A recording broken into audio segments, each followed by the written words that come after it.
Ambala Lok Sabha seat पर उपचुनाव को लेकर कशमकश बनी हुई है। रतनलाल कटारिया के निधन के बाद अंबाला लोकसभा सीट खाली हो गई है और अनुसूचित जाति के लिए आरक्षित है अंबाला लोकसभा सीट। 6 महीने तक उपचुनाव करवाने का नियम है। अंबाला लोकसभा सीट पर उपचुनाव को लेकर संशय बरकरार है। बीजेपी नेता रतनलाल कटारिया के निधन के बाद अंबाला लोकसभा सीट खाली हो चुकी है। अब चर्चाएं शुरू हो चुकी हैं कि क्या नियम के मुताबिक 6 महीने में ही इस सीट पर उपचुनाव होगा या फिर आम चुनाव के साथ ही इस सीट पर चुनाव होगा। इसी बात को लेकर राजनीतिक गलियारों में दबे पांव बात होने लगी है। आपको जानकारी के लिए बता दें कि अंबाला लोकसभा सीट अनुसूचित जाति के लिए आरक्षित है। 2014 के बाद से बीजेपी के हरियाणा में अच्छे दिन शुरू हो गए थे। रतनलाल कटारिया ने नरेंद्र मोदी के भरोसे से जीता था, लेकिन उनके निधन के बाद अब नरेंद्र मोदी समेत बीजेपी के नेता उनके अनुभव और उनके काम को याद कर रहे हैं।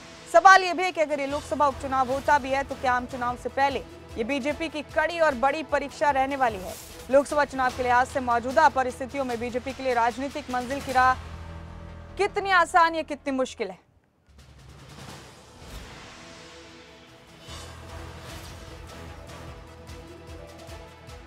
तो बीजेपी के राजनीतिक विरोधी भी अब चुनावी मैदान में बीजेपी को टक्कर देने के लिए अभी से तैयार दिखते हैं। अब इसी बात पर चर्चा है कि क्या अंबाला लोकसभा सीट पर उपचुनाव होगा या नहीं। अगली राजनीतिक हलचल इसी सवाल के जवाब पर टिकी है और जवाब ढूंढने की कोशिश करते हैं। हमारे पॉलिटिकल एडिटर अनिल मोर हमारे साथ जुड़ चुके हैं इस खबर पर गुफ्तगू के लिए, चर्चाओं के लिए और इसी बड़े सवाल का जवाब ढूंढने के लिए।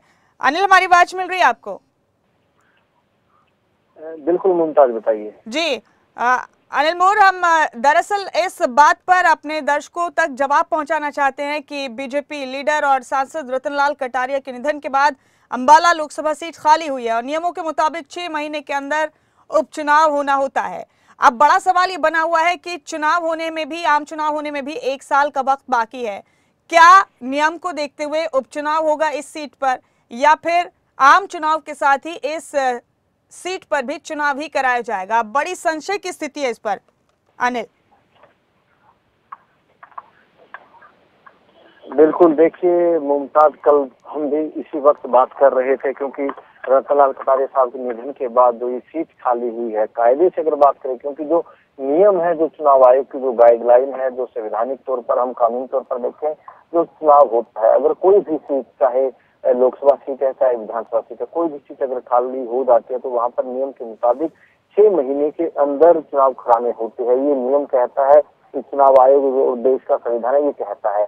और अब जो सीट खाली है, क्योंकि अगर बात करें देश में जो लोकसभा चुनाव है, लोकसभा चुनाव 2024 में होने हैं, तो उस नाते अगर देखें तो उस नाते तो कहीं ना कहीं तो स्वाभाविक तौर पर देखा जा रहा है कि इस सीट पर जो उपचुनाव है वो होने हैं। जो प्रथम दृष्टया हम देखें तो चुनाव आयोग की चुनाव होने की पूरी संभावना, हालांकि कुछ मामले ऐसे होते हैं जहाँ पर कहीं ना कहीं जो चुनाव है वो पोस्टपोन किया जा सकता है। कुछ विशेष परिस्थितियां ऐसी होती है, मानकर चलिए कि कोई भी चुनाव 8 महीने बाद कोई जो बड़ा चुनाव होना है, आम चुनाव होता है और उससे पहले अगर कोई बाई इलेक्शन आता है तो कहना कि जो वो विशेष परिस्थितियां होती है तो चुनाव आयोग की तरफ से वो विशेष परिस्थितियां देखी जाती है। उन विशेष परिस्थितियों में चुनाव का फैसला टाला जा सकता है, ऐसा भी हो सकता है, कहीं ना कहीं ऐसा भी प्रावधान है। लेकिन अमूमन जो मोटा तौर पर देखें, मोटे तौर पर संभावना यही लग रही है कि जो यहाँ पर आम जो बाई इलेक्शन है वो होगा। और अब पॉलिटिकल एंगल से बात कर ले, क्योंकि देखिए कटारिया साहब का निधन हो गया है, कटारिया साहब के निधन से ये सीट खाली हुई है, तो कहीं ना कहीं बीजेपी के लिए भी एक अग्नि परीक्षा रहने वाली है और खासतौर से कांग्रेस की बात करें, क्योंकि कांग्रेस मुख्य विपक्षी दल है, कांग्रेस के लिए भी कहीं ना कहीं बड़ी अग्नि परीक्षा है।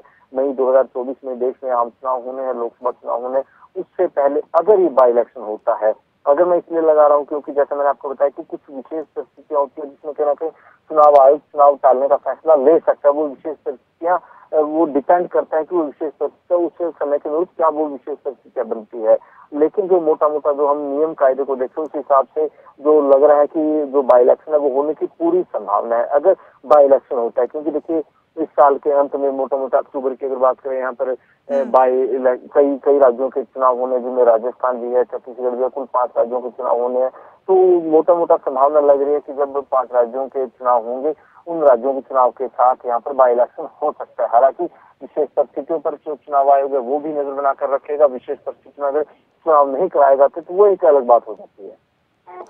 अनिल, इस सब के बीच अब बड़ा सवाल एक ये भी है कि अब इस सीट पर भारतीय जनता पार्टी के पास वो कौन सा चेहरा है जो रतनलाल कटारिया साहब की जगह ले सकता है और इस सीट को एक बार फिर से बीजेपी की झोली में डाल सकता है। इस पर भी काफी चर्चाएं होना शुरू हो गई हैं अभी से, क्योंकि एक बड़ा नुकसान हुआ है, इसमें कोई दो राय नहीं अनिल। लेकिन रस्मी दुनिया भी कोई चीज होती है, दुनिया आगे बढ़ती है, हालात चाहे कुछ भी रहते हो। देखिए मुमताज, बिल्कुल ठीक आपने कहा, क्योंकि देखिए हरियाणा के लिए, देश की राजनीति के लिए एक बड़ा नुकसान है कटारिया साहब के जाने से। जो एक खालीपन पाएगा, वो एक जो राजनीति करते थे उस शायद एक खालीपन को नहीं भरा जा सकता। और दूसरी बात भी ठीक है, जो रतन है, वो जो चीजें हैं वो चलती रहती है। अब कहीं ना कहीं उनके जाने से सीट खाली हुई है, उनके निधन से सीट खाली हुई है, तो मोटा मोटा यहाँ पर उपचुनाव भी होना ही है उस हिसाब से। तो अब चेहरों की अगर बात कर लेते, क्योंकि कटारिया साहब इस सीट पर थे, 3 बार वो सांसद बने हैं, उनकी सीट थी, तो इस नाते जो सबसे पहला दावा बनता है वो बंटू कटारिया का बनता है बीजेपी में। क्योंकि बंटू कटारिया ठीक है, कटारिया साहब की धर्मपत्नी है, लेकिन वो बीजेपी के एक सक्रिय कार्यकर्ता है। बीजेपी में वो कई अहम पदों पर रही है। वो महिला जो संगठन महिला मोर्चा, उसमें कई पदों पर रही। इसके अलावा जो बीजेपी के जो दूसरे जो संगठन है, जो इकाई है, जो मोर्चे, उसमें भी कई पदों पर रही। तो उस नाते कहीं ना कहीं उनका दावा बनता है। और दूसरा, कटारिया साहब जो उनका एक क्लोज सर्कल होता था, जो उनका पॉलिटिकल फ्रेंड सर्कल होता था, उसमें भी कहीं ना कहीं कटारिया साहब काफी बार बोलते थे कि उनकी इच्छा है कि 2024 का जो चुनाव है मेरी जगह पर बंटू कटारिया लड़े। क्योंकि बीजेपी में एक सिद्धांत है, एक परिवार एक टिकट। तो कटारिया साहब को भी बखूबी पता था कि जब वो चुनाव लड़ेंगे तो बंटू कटारिया चुनाव नहीं लड़ सकते। तो ऐसे में कहीं ना कहीं बंटू कटारिया का दावा बनता है। दूसरा, कहीं ना कहीं बंटू कटारिया को अगर बीजेपी टिकट देती है तो कहीं ना कहीं एक सहानुभूति फैक्टर भी काम करेगा। और मैं एक बड़ी बात आपको बता दूं कि कल रात को प्रधानमंत्री नरेंद्र मोदी ने बंटू कटारिया से फोन पर बातचीत की है। बंटू कटारिया को फोन पर प्रधानमंत्री की तरफ से सांत्वना यहाँ पर जताई है।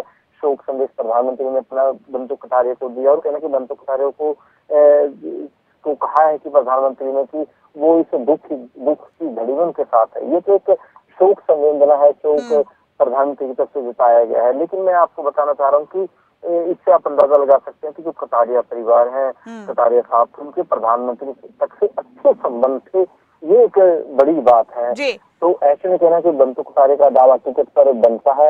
अनिल, आपने ठीक कहा, ये भी सही बात है कि मरहूम रतनलाल कटारिया जी की पत्नी बंटू कटारिया जी भी शुरू से ही काफी एक्टिव रही है फील्ड में, तो किसी भी संभावना से इनकार नहीं किया जा सकता।